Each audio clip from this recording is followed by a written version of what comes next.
शेरगढ़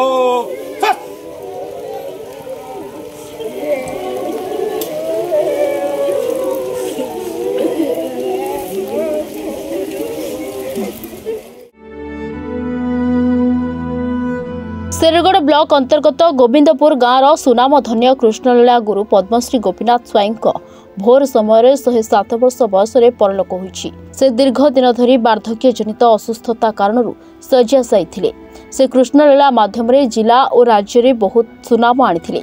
पद्मश्री गोपीनाथों वियोग में गोविंदपुर गाँव समेत शेरगढ़ अंचल में शोकर छाया खेली जाइछि। तांको वियोग में हिंजिली विधायक तथा विरोधी दल नेता नवीन पट्टनायक शोक प्रकाश करिसेंति और गंजाम जिलापाल भी कृतिभाषण गंजाम एसपी राज्य परिवहन मंत्री विभूति भूषण जेना शेष दर्शन कर श्रद्धांजलि जनाइथिले।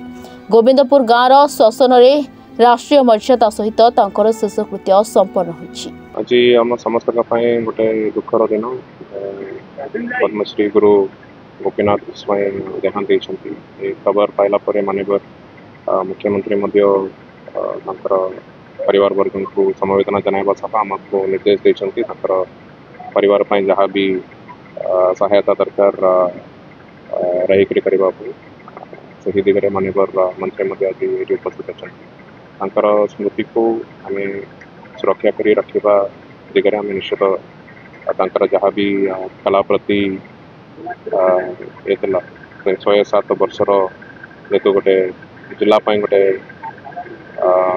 गर्व एवं गौरव निश्चित जीवन शैली आम समस्त प्रेरणा दौची एवं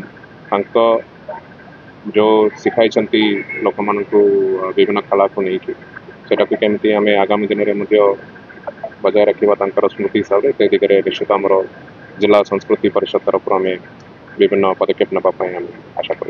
पद्मश्री गोपीनाथ स्वाईं आम गहन नहांती कला क्षेत्र में पारदर्शिता लाभ करते सारा गंजाम कहीं ओडिशा रे चमकई देते जो भाव कृष्णलीलार गाँ गाँव में प्रचार प्रसार करी एवं राष्ट्रपति द्वारा मनोनीत होता गोपीनाथ स्वाईं केवल आमर नुहति समस्त रही जाते। आज तांकर वियोग आम मर्माहत एवं अपूरणीय क्षति होती कला जगत रे।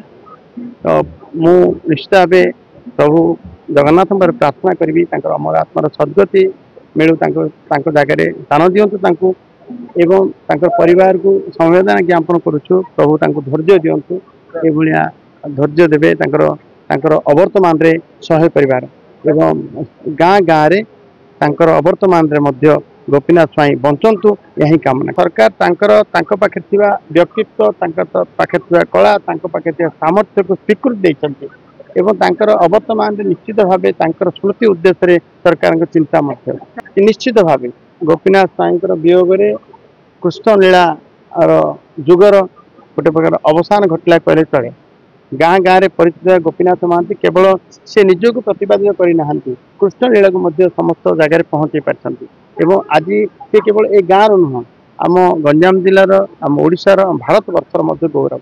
गंजाम रजनीकांत पात्रों का रिपोर्टर्स टुडे।